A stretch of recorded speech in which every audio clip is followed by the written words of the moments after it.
Quero dizer para vocês que é muito bom ter colegas pastores, sabia? Fazer um culto sozinho, a gente confia que Deus está com a gente, mas é tão bom ter uma equipe que trabalha, e quando eles não estão, eu sinto falta dos meus colegas. O pastor Norberto mandou uma mensagem antes do culto, já estamos em Foz, devemos chegar lá por 10 e pouco aqui, mas temos uma riqueza quando temos assim uma equipe, quando não estamos sozinhos. Assim também é na família, quando não estamos sozinhos. Às vezes quando a gente está bem, tudo parece que vai bem, sozinho também iria bem, mas quando a gente passa às vezes uma dificuldade, a gente vê como é bom ter um ao outro. E assim eu fico muito feliz pela igreja que nós temos, que Deus proteja também o conjunto agora no retorno para casa. Irmãos, eu quero trazer um tema para vocês, que comecei essa semana a refletir sobre isso. Cada vez que tem um tema assim, mais forte, mais específico, a gente deseja que mais pessoas possam ouvir, mas sabe que quando as pessoas não estão no culto, esses dias, semana retrasada, teve alguém que não estava no culto, estava viajando, chegou em casa de viagem, assistiu pela internet, veio na segunda-feira, falar: pastor, aquilo que você pregou no domingo, só queria dizer que é isso aí mesmo que a gente precisa, eu senti isso no coração. Eu falei: mas você nem estava. Mas assisti depois na internet, né? Então tudo fica muito registrado, e assim muitas pessoas às vezes depois ainda tomam esse ensinamento que a gente pode dar domingo após domingo aqui. E o preparo é sempre feito com muito amor. Minha filha olhou as páginas que eu tinha ali, são 9 páginas A4, ela olhou assim e falou: pai, tudo isso hoje? Eu falei: vai te acalmando, que o culto ainda vai longe. Mas sempre os pastores estão aí, semana após semana, se preparando para não trazer de qualquer jeito uma mensagem aqui. Sim, que seja algo pensado, algo estudado, orado e confirmado por Deus. E hoje eu tenho um tema bastante atual, bastante forte, pouco a gente talvez fala sobre isso, e também não quero ficar falando muito sobre isso no futuro, pode colocar, mas eu penso que é bom a gente dar uma pincelada nesse assunto que é superstição. Nós estamos vivendo num país que é muito supersticioso, uma porcentagem muito grande de pessoas supersticiosas em nosso país, e nós temos que ter uma orientação sobre isso, temos que saber como lidar, temos que até corrigir se muitas vezes nós mesmos, alguém nosso se tornou supersticioso em algum ponto de sua vida. Lendo sobre o assunto, tem pessoas que argumentam que o Haiti, um país que sofre muito consequências por tragédias naturais, alegam que é um país extremamente supersticioso. Alguns dizem que enquanto o país não abandonar a superstição e toda a magia que existe lá, vai continuar sofrendo consequências. Nós estamos num país que se considera cristão, isso é de rir quase no Brasil. Se for pensar, olhar para o país em que nós estamos e pensar que a grande maioria se diz cristão, por que as coisas estão do jeito que estão, tanto com droga, violência, corrupção, e você percebe que é um país cristão e ao mesmo tempo extremamente supersticioso. Eu parei para pensar sobre isso quando esta semana, quando eu estou no carro levando as meninas para a escola ou fazendo alguma coisa, eu tento ligar a rádio AM, porque eu confesso que eu não sou um bom leitor de jornal e não escuto muito rádio em casa também. Eu preciso, volta e meia, dar uma atualizada, o que o pessoal está ouvindo, o que está acontecendo na cidade. Se avisarem na rádio que está vindo uma bomba em direção a Rondon, eu acho que sai todo mundo da cidade, eu fico sozinho e não sei o que está acontecendo. Então, às vezes, a gente tem que se informar, tem que ouvir um pouco. E eu estava ouvindo então a rádio AM, sem mencionar qual a rádio e qual o locutor. Ele fez uma oração muito linda, muito, muito bonita, falando de Jesus como o Salvador, que pagou pelos pecados e que nós devemos agradecer porque tudo vem de Deus. E com aquela voz bonita, eu falei: nossa, essa oração poderia ser pega e lida na igreja, de tão bonita que era. Terminando a oração, amém.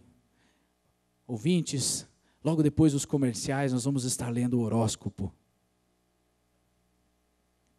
Falei: uau, que legal, uma boa conexão. O que é isso? Não sei se ele faz só para agradar o povo ou realmente acredita nas duas coisas, mas existe uma bagunça espiritual, uma bagunça teológica na mente do brasileiro, que é uma coisa fora do sério. e nós temos que parar para refletir em que direção estamos andando. Ai, se essas coisas entrarem na igreja, a superstição começa, às vezes, a tomar conta também de pessoas da igreja. E eu quero dizer que no final dessa mensagem, talvez você está aí sentado e diz assim, pastor, eu também tenho algumas coisas aí que eu já fiz, ou até às vezes estou fazendo. E agora? No final dessa mensagem eu vou dizer o que fazer, tá?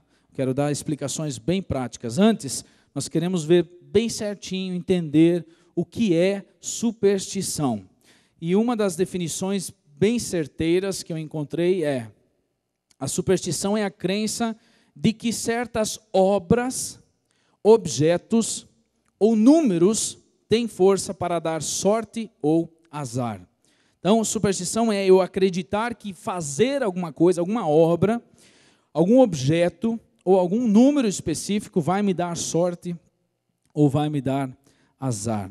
Quando as pessoas cristãos começam a acreditar nisso aqui, começam a misturar essas coisas, isso se chama de sincretismo religioso. Começam a se misturar religiões diferentes. Sincretismo religioso, se você não ouviu falar sobre isso, é uma mistura de religiões. Então o que as pessoas fazem? Esse locutor, no caso, eles misturam o cristianismo com esoterismo, com números, com astros, com todas as coisas, e faz uma salada que é a salada dele. A pergunta é, tem algo de evangelho que sobra nisso? Eu creio que não. É um tremendo engano. Isso se torna uma mistura, quando nós começamos a acreditar, além de acreditar em Deus, também em objetos, obras ou números. Existem várias coisas assim. Então, todo tipo de superstição é acreditar que alguma coisa é maior do que Deus. Você acaba acreditando que aquela coisa ali tem uma força para te dar sorte maior do que Deus mesmo. Quero mencionar algumas coisas, alguns tipos de superstição. Figas, fitinhas, pulseiras, arruda, sal grosso, óleo, flores, copo de água, duendes, pedras, cristais, pirâmides e mais uma lista interminável de objetos fazem parte do dia a dia de milhões de pessoas que os possuem na crença de que têm poder para curar, afastar mau olho, trazer sorte, afastar maus espíritos. Nós temos aqui uma série de coisas que as pessoas acreditam, começam a misturar, e olha, a grande maioria ainda vai se dizer cristão, ou evangélico, ou católico, que são religiões cristãs, que têm Cristo como base. Misturam esse tipo de coisa aqui da superstição. Eu não me surpreenderia se nós fôssemos olhar e encontrar na carteira de alguns aqui, talvez, alguma imagenzinha, alguma foto. Você vai falar, isso aqui eu carrego a minha vida inteira comigo. Não ia duvidar, porque o nosso povo é muito supersticioso, a não ser que seja a foto da mulher, né? Aí pode. Aí você pode olhar e falar, eu amo, né? Só não vai se ajoelhar perante ela. Às vezes acontece, né? Por favor, né? Me ajuda. Mas aí não é sentido de adoração, não pode ser, né? Devagar. Mas vocês estão entendendo o que eu estou falando? Carregar algum objeto, alguma coisa que começa a fazer com que você acredite que isso vai te dar uma força. Isso é superstição. Quando nós, Aline e eu, estivemos na Turquia, fazendo uma viagem que era meio turismo, meio viagem de estudos, fomos a Éfeso, uma cidade bíblica para visitar também, e por lá tinha em tudo que é canto, uma pedrinha bonita, azul, assim, pendurada, em algumas casas, em alguns lugares. Eu não conhecia esse negócio. Quem conhece isso aí? Quem sabe o que é? Alguns? Desse jeito eu cheguei lá, poucos sabem o que é. Eu cheguei lá e falei, nossa, isso aqui deve ser uma coisa cultural, né? Uma coisa assim, típica daqui. Sim, compra e tal. E falei, mas isso aqui o que tem? Essa pedra natural aqui do solo? O que? Não, isso aqui espanta olho gordo. Como assim? Alguém que olha com você com inveja e tal, isso aí pega. Você pendura na porta da tua casa, isso aí ajuda um monte. Eu já pendurei até 2 lá em casa para garantir, né? E assim vai. Logo larguei mão desse troço, né? Falei, não tenho nada disso. Essa pedra aqui é algo que meu Deus criou. Essa pedra não tem mais poder do que o meu Deus que criou essa pedrinha, gente. Onde é que nós estamos? Onde é que nós estamos? Mas isso aí se espalha muito já Eu já vi na televisão algumas pessoas usando isso aqui também, às vezes aqui assim no peito. Outra superstição que nós temos é o número 13, né? Existem muitos elevadores que não têm o número 13, colocam lá 12B. Quartos de hotel que em vez de ter, eles pulam o número. Você pede lá para ficar no número 13, não tem, tem o 12 e tem o 14. Muitos tiram, por causa que a maioria não quer ficar no número 13. Não, isso aqui vai me causar algum mal, e a pessoa não fica. A Fórmula 1, não sei se isso é ainda hoje, mas por muitos anos não tinha o carro número 13, porque é um carro que dá azar. Então se fixa muito nisso, por causa que lá em 1926, 2 carros bateram naquele ano e ambos tinham o número 13, sem falar quantos outros bateram e tem outro número, né? Começa a tirar todos os números, vai faltar número para os caras. Dirigindo desse jeito doido, todo mundo bate uma hora. Mas a Fórmula 1 é muito conhecida por muita superstição. Quer ver? Eu tenho aqui alguns exemplos. O alemão, eu não conheço bem os nomes, tá?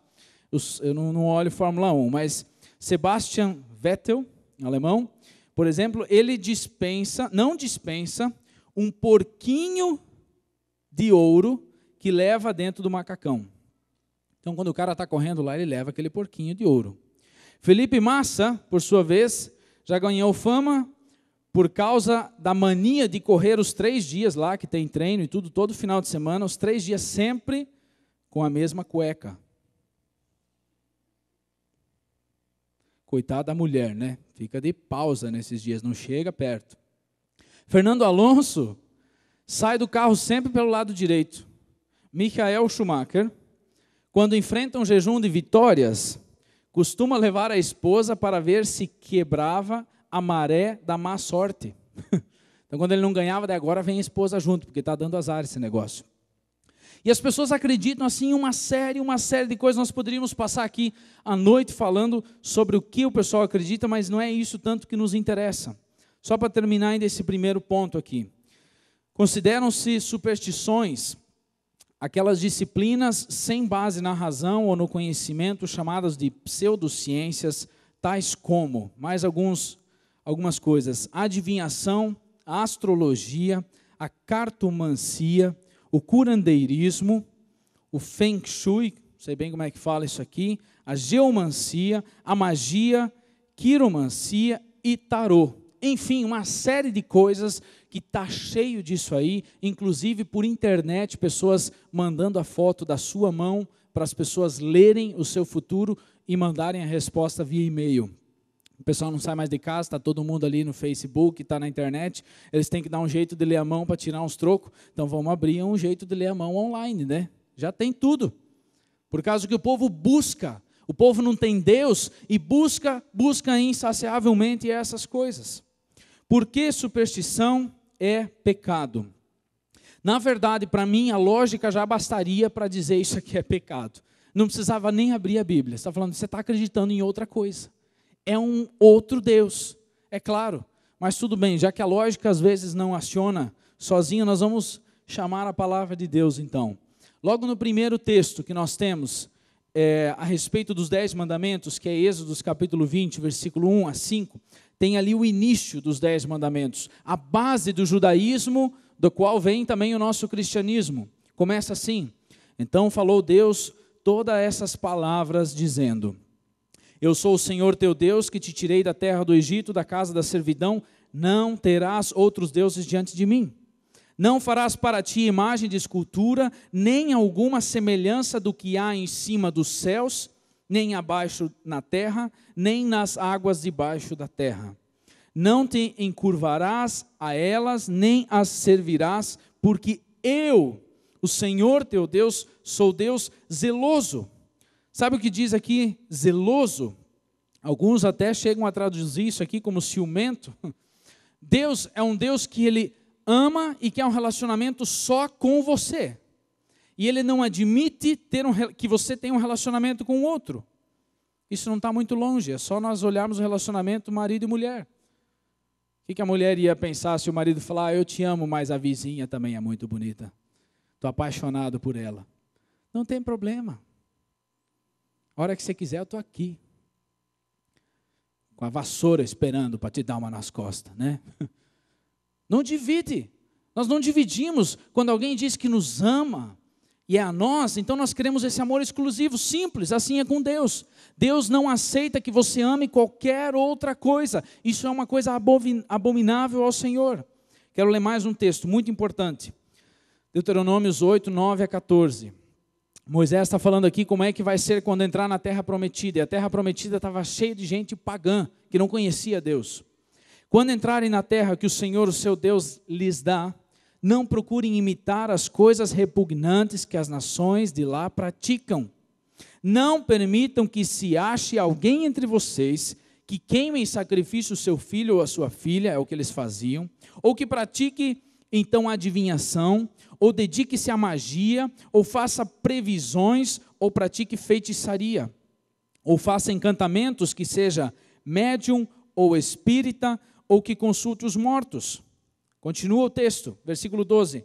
O Senhor tem repugnância por quem pratica essas coisas, e é por causa dessas abominações que o Senhor, o seu Deus, vai expulsar aquelas nações da presença de vocês. Era o motivo porque Deus ia dar aquela terra para os outros. Permaneçam inculpáveis perante o Senhor, o seu Deus. As nações que vocês vão expulsar dão ouvidos aos que praticam magia e adivinhação. Mas a vocês, o Senhor, o seu Deus, não permite tais práticas. Ponto, final. Não é lícito tais práticas para aquele que busca o Senhor, o seu Deus, em todas as coisas. Ele quer ser o Deus único. Essas práticas acabam trazendo sempre uma contaminação. Quando alguém começa a se envolver com essas coisas, a alma dessa pessoa acaba se contaminando. Levíticos 19, 31. Não recorram aos médiuns, nem busquem os espíritas, pois vocês serão contaminados por eles. Eu sou o Senhor, o Deus de vocês. E quando ele diz eu, então somente eu e nenhuma outra coisa. Escrevi aqui ainda para mim que a superstição é um pecado porque coloca algo no lugar de Deus. Toda vez que você acredita em alguma outra coisa, você está dando àquela coisa mais valor do que ao teu Deus. Por isso, é um pecado terrível. Como diz aqui, abominável ao Senhor. Deus odeia essas coisas. Agora eu quero chegar num ponto um pouquinho mais sensível ainda. Quero trazer isso um pouquinho mais próximos da gente. Um cuidado que nós devemos ter. Cuidado, vamos ver se dá para ler bem? Cuidado com amuletos cristãos. Amuletos cristãos. Assim como não se deve colocar a fé em nada que possa tomar o lugar de Deus, devemos da mesma maneira cuidar para que nem mesmo símbolos cristãos tornem-se amuletos. Por exemplo, os objetos abençoados, aos quais são atribuídos poderes espirituais, como no caso das medalhas, crucifixos, terços, imagens e etc. Existem muitas pessoas que usam um crucifixo ou alguma imagem cristã, algum símbolo do cristianismo, e isso aqui me ajuda. Tenho desde que me converti. Você se converteu para esse negócio ou você se converteu para Deus? Muito fácil. Por isso, eu quero dizer um segredo para vocês. Sabe por quê? Muitos símbolos cristãos foram implantados? Porque a igreja na época sabia que o povo gostava de superstição. O povo sempre estava agarrado a alguma coisa. E a igreja não estava conseguindo ninguém com a ideia de um Deus invisível, seguir um Deus invisível. O que a gente faz? Pega certos símbolos cristãos, coloca como amuletos na mão do povo. Isso dá dinheiro e traz gente. Vocês podem ver que está cheio de gente atrás dessas coisas. Amuletos cristãos. Isso aqui é superstição, sim. Superstição com cara de cristianismo. A igreja primitiva tinha um cuidado muito grande com essas coisas. Em Atos capítulo 3, se você quiser, você pode abrir ali para acompanhar. Eu vou contando. Pedro chegou na frente do templo, e quando ele esteve na frente do templo, tinha um jovem, que de nascença já ele era coxo, era paralítico. Esse jovem então olhou assim para Pedro e falou: Pedro, dá uma esmola. Ele estava ali, ele não tinha como trabalhar. Pedro fita os olhos nele e fala assim: jovem, ele diz bem assim, eu não tenho prata nem ouro, mas o que eu tenho eu te dou. Em nome de Jesus de Nazaré, levanta e anda. Esse coxo levantou e começou a andar. Ele queria uma esmola, ganhou uma cura. Sabe o que aconteceu naquela cidade? O povo começou a ir atrás de Pedro. Pedro, quem foi? O coxo está andando. Esse cara estava lá no templo deitado, está andando. Quem foi? Quem foi o cara? Eu quero ver o cara. O cara é Pedro. Chegou aí na cidade, vamos atrás dele. Começaram a ir atrás de Pedro. Pedro, você é o cara, você é o cara. Olha a resposta que ele dá para tirar vamos dizer assim, essa superstição de cima dele.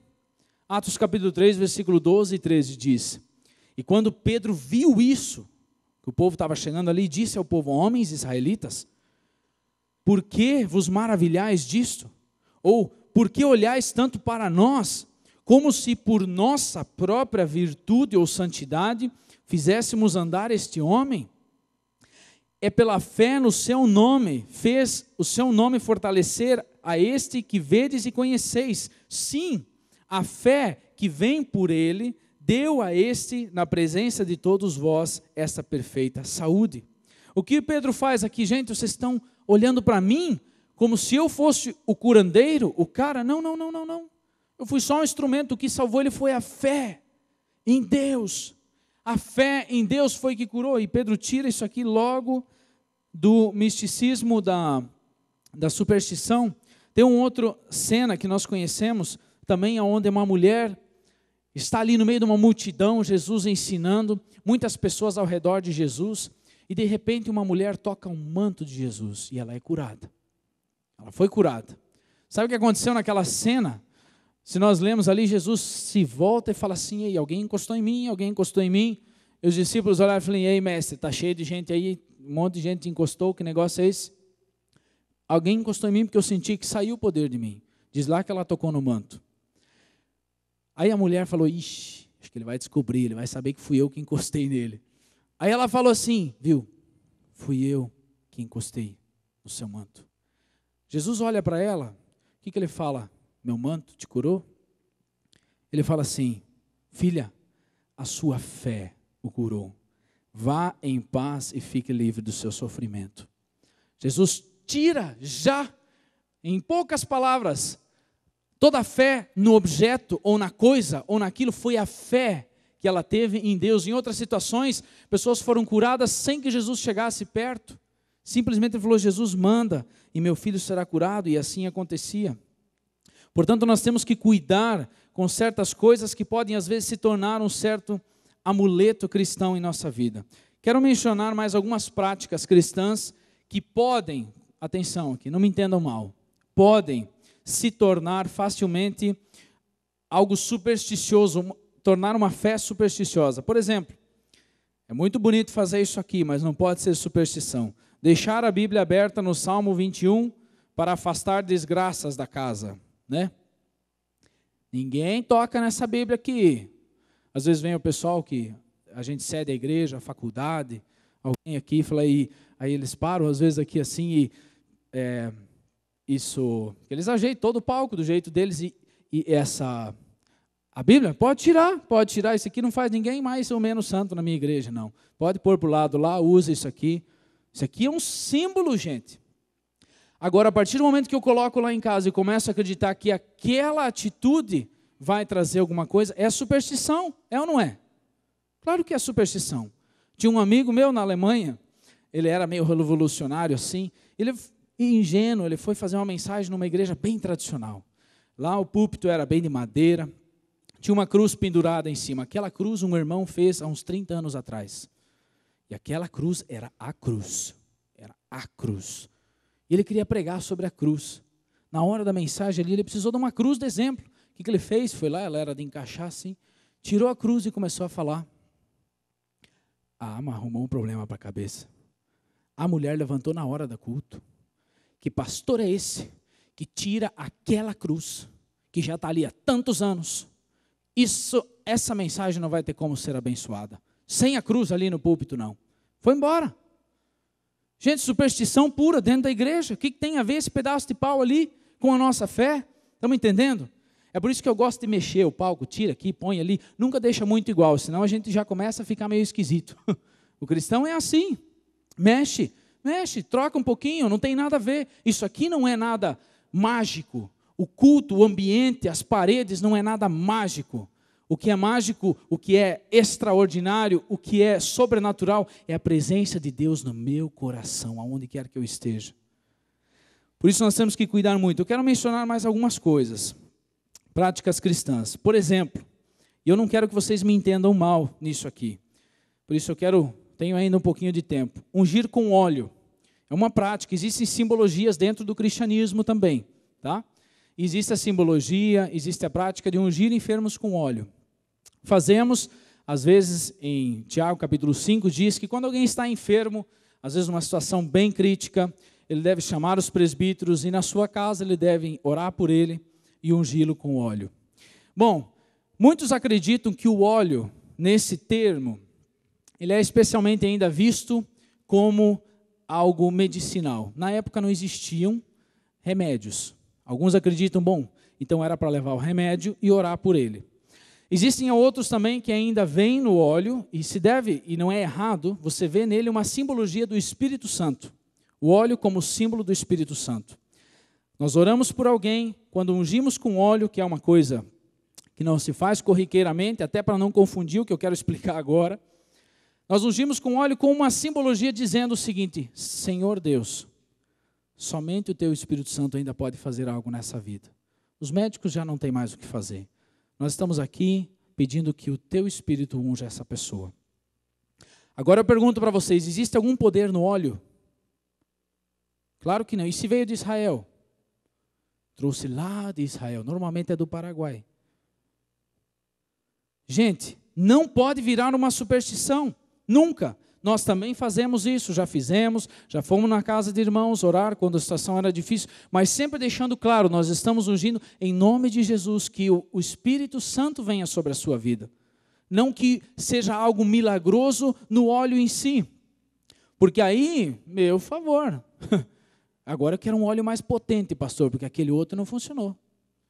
Traz um lá do Egito, traz de algum outro lugar. Não, não é o óleo, é a fé de que o Espírito Santo naquele momento vai estar trazendo uma cura para a sua vida. Abençoar o carro. Tem um carro zero, pastor, agora abençoe esse carro extremamente para não dar acidente. Pode fazer, pode orar, pedir que Deus proteja, mas se você não dirigir com prudência, meu filho, né? Vale muito mais do que só um ato, vamos dizer assim, um ato supersticioso. Agora eu abençoei. Ande abençoado, dirija abençoado, você vai ter uma bênção ainda maior. Nós oramos por proteção sempre. Cada viagem que oramos, pedimos que o Senhor nos abençoe, que o Senhor nos guarde. Mas isso não tem poder nenhum se eu não dirigir com prudência.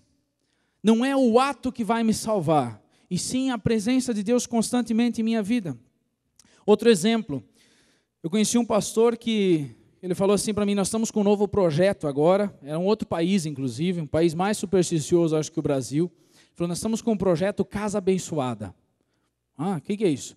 Nós lançamos no rádio e falamos que quem quiser ter a sua casa abençoada, nós vamos lá com uma equipe de homens, oramos por cada quarto da casa e na saída a gente deixa uma plaquinha na porta, esta casa é abençoada. Ele falou, você não imagina quantas pessoas estão ligando e pedindo para a gente ir lá. Eu falei, é claro. Imagina você ver teu vizinho, o cara não entende nada de Bíblia, de igreja. Ele vê o vizinho e fala, aquela casa está abençoada, a minha não está. Você não ia querer também? Claro que quer. E ainda mais se um negócio de poucos segundos resolver, né? Ora aqui, ali, abençoe, está tudo beleza? Eu ia querer também. Mas para mim a maior bênção não está num ato de oração, e sim numa vida em santidade dentro daquela casa. Viva lá dentro, com a presença de Deus, você vai ver se ela não vai estar lá dia após dia. Você não precisa se esquentar não, e agora esse centímetro quadrado foi abençoado, não foi? Gente, isso é superstição pura. Nós começamos a acreditar em coisas, em objetos que têm poder, ou deixaram de ter maldição, ou têm maldição. E o Deus que é o Criador de todas essas coisas, que está em nossa vida, não é maior do que tudo isso? Tem uma série de coisas que nós poderíamos citar, abençoar um comércio, nós fazemos, oramos, agradecemos, pedimos também que Deus abençoe o comércio, mas eu quero deixar claro que não vai ter bênção nenhuma se o patrão não for ali justo com as suas contas e com os seus clientes. Não é um ato supersticioso, uma obra que nós vamos fazer, que vai abençoar agora tal comércio. Ah, mas o pastor veio aqui e abençoou. E o cara é um baita de um nó cego depois. E daí? Você está lá com a cara, né? Mas aquele pastor foi lá e abençoou, que legal. Gente, eu não estou falando o que é errado, vocês estão me entendendo? Vocês estão me entendendo? Pedir a bênção de Deus, sempre. Deus abençoe esse lugar, mais ainda, não o lugar, as pessoas que estão ali. Abençoe os meus funcionários, os meus colegas. Se você tem um comércio, ore de manhã por eles, para que Deus abençoe a vida deles. Seja você um exemplo. Existe uma bênção muito maior ali do que numa obra de bênção. Isso pode virar uma superstição. Será que não oramos o suficiente? Entrou a crise econômica agora, dólar subiu e quebrou. Faltou alguma coisa? Tem que chamar um pastor de outro lugar para vir orar. Não, são consequências às vezes da vida. Continua com a tua vida em santidade, passa por esse vale e depois vem a montanha de novo. Mas não se torne supersticioso. Existem simbologias no cristianismo que são muito, muito lindas, saudáveis e devem ser praticadas. Simbologias como o batismo. O batismo simboliza, bem claro, eu morri para uma velha vida e quero começar uma nova vida com Cristo. Nós simbolizamos ali que alguém se converteu. Eu morri e ressuscitei para uma nova vida. Uma vez alguém falou, pastor, eu estou precisando me batizar, porque tem umas coisas ruins na minha vida que tem que melhorar. Tem uns pecados aí que eu não estou vencendo, eu estou precisando me batizar. Falei, você acha que aquela água que tem lá dentro da igreja é diferente do que a tua, que você toma banho? É poderosa aquele negócio. Você vai sair de lá, vai sair voando, vai ganhar asas. Não. Você tem que primeiro se converter para daí se batizar, então, meu irmão, se você está com problema de abandonar pecado, né? Não é o ato místico que vai mudar a vida de alguém. É uma simbologia linda que deve permanecer simbologia. A Santa Ceia, o lava-pés, ajoelhar-se, o momento de intercessão é um momento muito lindo, simbólico, onde nós aqui viemos perante a igreja e mostramos, gente, eu humildemente preciso de ajuda. Isso é muito bonito. Isso ajuda a gente a se humilhar às vezes na presença de Deus. Mas não é um ato que você veio aqui e vai dar tudo certo. Continua a vida segunda-feira do jeito que era bagunçado. Não. É aqui pedindo em Deus, continuando uma vida em santidade e as bênçãos de Deus vão vir sobre a sua vida. Vão vir sobre a sua vida. Nós não podemos trocar a bela simbologia que o cristianismo tem por, às vezes, tornando delas certas práticas supersticiosas. Quero dizer que não devemos jamais menosprezar essas simbologias. Devemos praticar porque Jesus mandou. Mas sempre, sempre, sempre, em todas as simbologias que fazemos, seja pegando o pão da Santa Ceia, não existe nada de milagroso nesse pão que está aqui. Mas existe algo milagroso que foi feito lá na cruz do Calvário pela sua vida. E se você tomar esse pão que é um pão, e se lembrar daquilo que Jesus fez na cruz por ti, aí sim algo sobrenatural vai acontecer na tua alma. Porque tua fé está ligada diretamente em Deus, sem passar por objeto algum. Quero fazer ainda algumas perguntas práticas aqui para nós chegarmos no fim. Reconheço que sou supersticioso, o que devo fazer? Pode ser, né, que alguém está com alguma superstição. A resposta é bem fácil. Arrependa-se, peça que Deus lhe perdoe esse pecado e pare com isso imediatamente.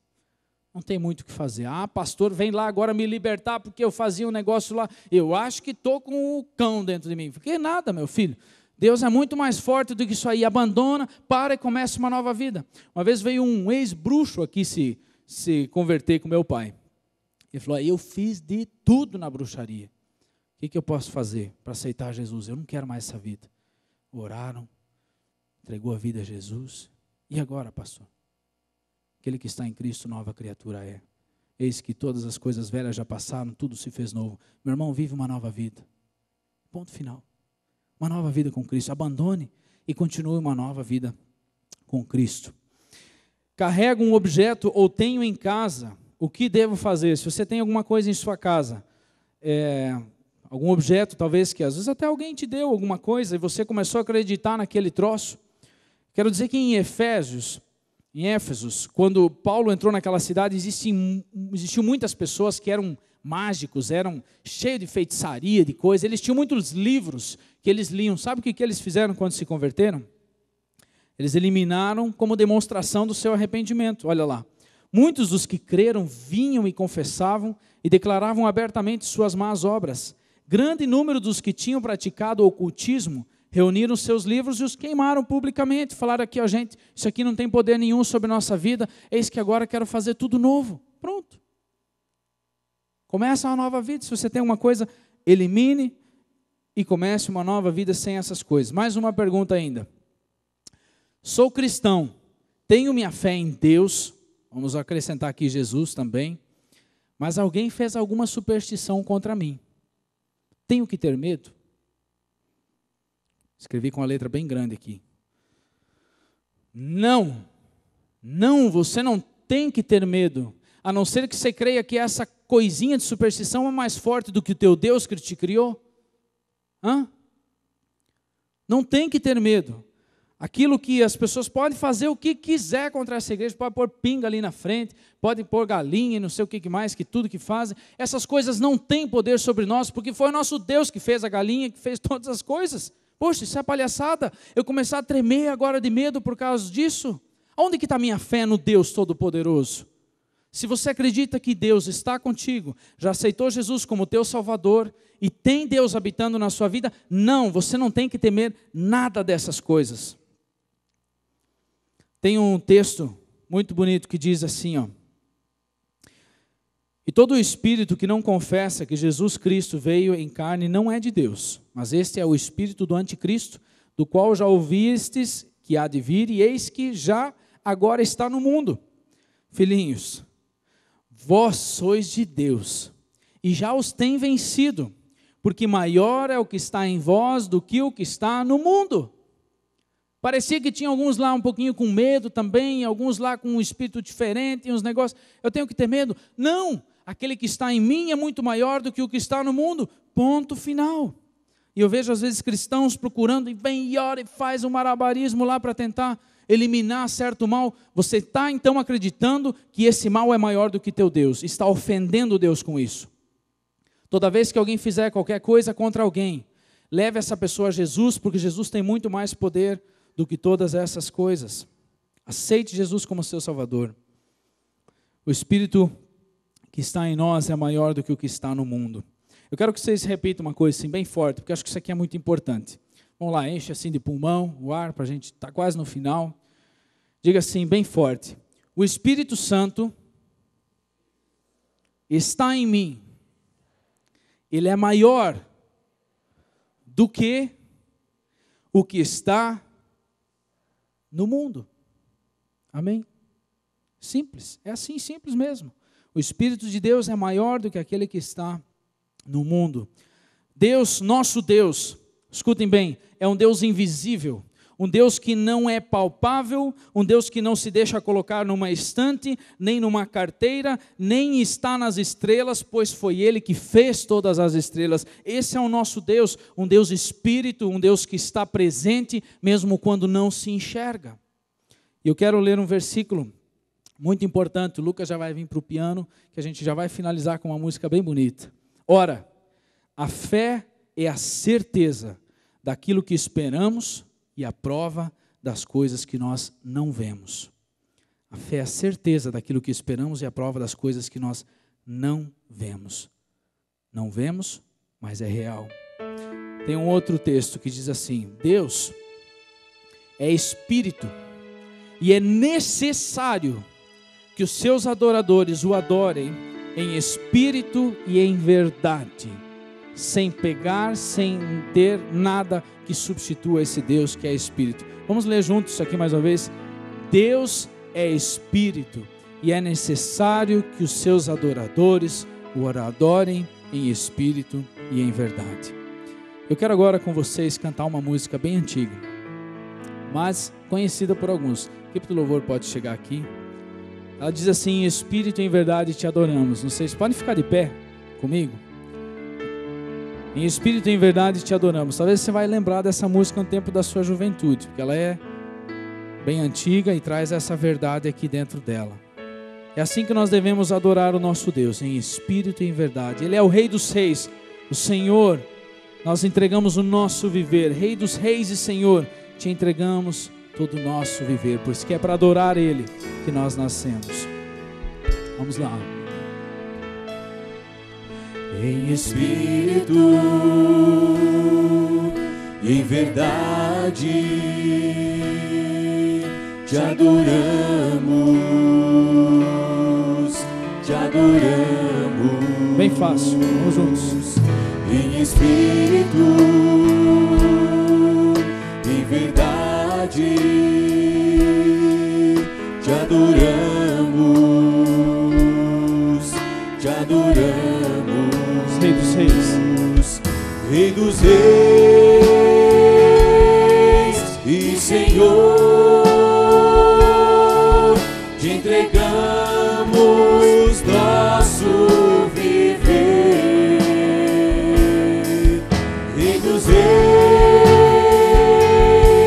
e Senhor, te entregamos nosso viver. Adorar, ó Rei dos Reis, porque eu nasci, ó Rei Jesus. Meu prazer é te louvar, meu prazer é estar nos atos do Senhor. Meu prazer é viver na casa de Deus, onde flui o amor. feche seus olhos, vamos orar, vamos falar com Deus. Pai, nós te agradecemos que o Senhor é um Deus que nos permite adorar e estar na Tua presença onde quer que estejamos. Deus, não temos que subir a nenhum monte, não temos que buscar nada de longe, porque o Senhor está aqui neste lugar onde te buscamos. Deus, eu te peço que ajude-nos a entender isso cada vez mais, que não precisamos nem podemos ter nada visível, porque o nosso Deus é um Deus invisível, de fé, mas presente em todo momento. Pai, eu te peço que essa fé seja fortalecida em nossos corações. Quero orar, Senhor, por pessoas que talvez tenham sido supersticiosas, que talvez tenham buscado algumas coisas, ouvido certos conselhos onde não devia. Perdoe, em nome de Jesus. Que o sangue de Jesus derramado lá no Calvário traga paz a esses corações, e elas possam começar uma nova vida na presença do Deus único, do Deus Criador dos céus e da terra, que enviou seu Filho, Pai, para morrer justamente também por esses pecados de idolatria. Ajude-nos a ter a nossa fé firmada somente em Ti, jamais em pessoas, em homens ou em coisas, mas que possamos ter a nossa fé ligada direto na fonte de água viva que é o Senhor. Dê-nos paz, Senhor, abençoe essa semana de cada um, que possamos ir em paz para as nossas casas, e que lá também, não através, Senhor, de superstição, mas através da Tua presença, possamos sentir em nossos lares a mesma bênção, a mesma paz que sentimos aqui nesse lugar. Em nome de Jesus que oramos. Amém. Amém. Irmãos, que Deus abençoe todos vocês. Se alguém talvez quiser um momento de oração, gostaria de esclarecer alguma coisa, estou aqui na frente ainda para isso. Amém? Boa semana, gente. Até o próximo domingo.